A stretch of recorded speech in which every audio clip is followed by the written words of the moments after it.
जी। धन्यवाद उपसभापति जी।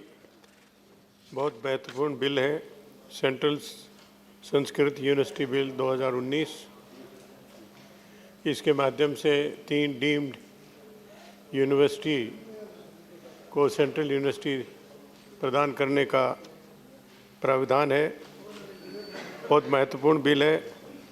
संस्कृत भाषा जो भारतीय संस्कृति और ज्ञान का भंडार है, वेद पुराण उपनिषद के माध्यम से त्याग तपस्या उपासना योग बीमारी के उपचार की विधि संस्कृत भाषा के माध्यम से इनके हमें वैदिक काल से उपलब्ध है। संस्कृत शिक्षा बहुत ही महत्वपूर्ण है और सरकार को इसकी चिंता भी है, इसलिए बिल लेके आए हैं।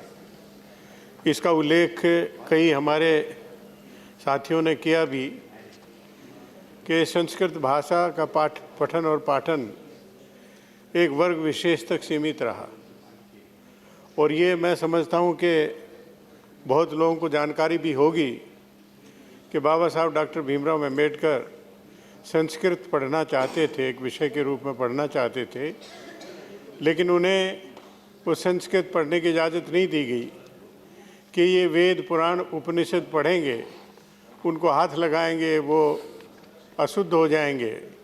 इस वजह से उनको नहीं पढ़ने दिया और उन्होंने पर्शियन सब्जेक्ट रखा। वो इतना दूर क्यों जाए? अभी उल्लेख किया, वंदना जी ने किया और भी एक साथी ने इसका उल्लेख किया, जो फिरोज़ खान BHU में सेलेक्ट हुए पढ़ाने के लिए। जैसे तैसे करके पढ़ाई तो अपनी कंप्लीट कर ली, लेकिन जब पढ़ाने के लिए सेलेक्ट हुए और उस कमेटी ने कहा कि सबसे सर्वोत्तम अंक प्राप्त करने वाले अभ्यर्थी थे, इसलिए उनका सिलेक्शन हुआ, लेकिन उनको पढ़ाने नहीं दिया गया और उनको इस्तीफ़ा देना हुआ। जब आप ये बात करते हैं कि आम आदमी की भाषा के रूप में संस्कृत को देखना चाहते हैं, तो इस तरह की मानसिकता तो हमें छोड़नी होगी, तभी ये संभव हो पाएगा। ये 3 डीम्ड यूनिवर्सिटी नई दिल्ली में राष्ट्रीय संस्कृत संस्थान, श्री लाल बहादुर शास्त्री विद्यापीठ, तिरुपति स्थित राष्ट्रीय संस्कृत विद्यापीठ को केंद्रीय विश्वविद्यालय का दर्जा दिया जा रहा।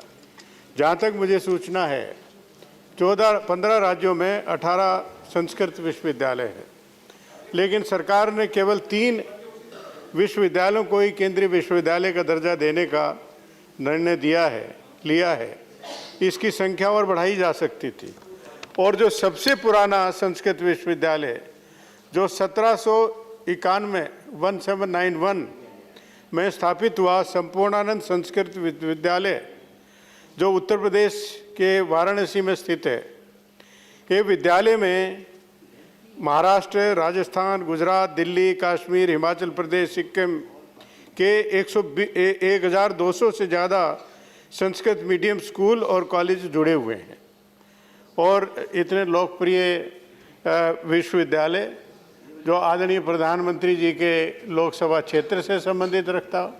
हमें तो याद है जब मुरली मनोहर जोशी जी HRD मिनिस्टर बने तो उन्होंने स्टेट यूनिवर्सिटी थी इलाहाबाद, तो उन्होंने इसको central university Allahabad central university किया।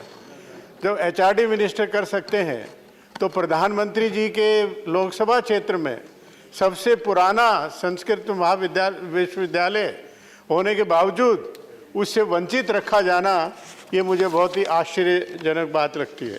केंद्रीय विश्वविद्यालयों में क्या क्या हो रहा है ये आप सब जानते हैं, और विशेष रूप से मैं बहुत एक सीमित दायरे तक ही सीमित रखना चाहूँगा अपनी बात को, कि केंद्रीय विद्यालयों में आरक्षण के नियमों का अनुपालन नहीं होता है। जो टीचिंग स्टाफ उनको आउटसोर्सिंग से, टीचिंग स्टाफ और नॉन टीचिंग स्टाफ उनको आउटसोर्सिंग से लिया जाता है। 4 अगस्त 2016 में एक अनस्टार्ड क्वेश्चन पूछा था, जिसमें जवाब दिया गया कि आरक्षित श्रेणी सहित पदों को भरने का दायित्व केंद्रीय विश्वविद्यालयों का है, और जो संबंधित संसद के अधिनियमों के अंतर्गत सृजित स्वायत्त निकाय हैं कि वो ऑटोनोमस बॉडी है, वो वही इसका तय करेंगे, वही इसको भरेंगे। तो मेरा सुझाव ये था, अगर यही बात है तो कम से कम ये 3 कानून बन रहे थे, इसमें इतने लंबा चौड़ा प्राविधान किया है, उन्हीं में प्राविधान कर दिए देते कि ये यूनिवर्सिटी आरक्षण का पालन करेंगे, बैकलॉग भरेंगे और इस तरह से करेंगे। तो मेरा सिर्फ ये कहना है कि इस कानून में स्पष्ट उल्लेख किया जाना चाहिए था। अधिकारों का उल्लंघन होता है, कास्ट पेस्ट जो प्रेजुडिसेस हैं वो उसके चलते रोहित वेमुला जैसे जो ब्रिलियंट स्कॉलर्स को आत्महत्या करनी पड़ी। इसकी कोई इंस्टीट्यूशनल अरेंजमेंट होना चाहिए। हम चाहते हैं कि संस्कृत को बहुत ऊंचा दर्जा मिले, लेकिन उसके साथ साथ भारतीय जो संस्कार हैं वो भी पैदा करने का वहाँ पर सिखाया जाए, कहीं ना कहीं सिखाया जाए। बहुत बहुत धन्यवाद। धन्यवाद। श्री ए नवनीत कृष्णन जी। श्री ए नवनीत कृष्णन, प्लीज।